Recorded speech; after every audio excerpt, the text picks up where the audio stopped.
Kereta abang tak pernah suggest pun lepas 5 tahun abang tengok okey, tak ada masalah.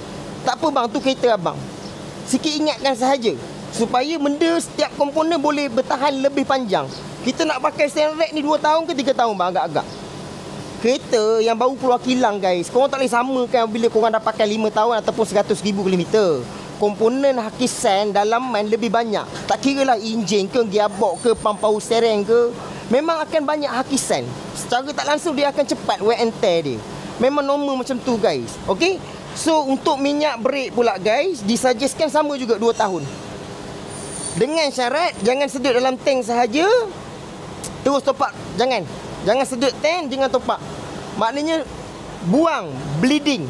Bermakna kena buka 4 tayar. Sambil-sambil tu buka lah hub belakang. Kereta yang jalan hub bahagian belakang macam ni. Dia jalan hub macam ni. Sambil-sambil kereta Izora pun sama.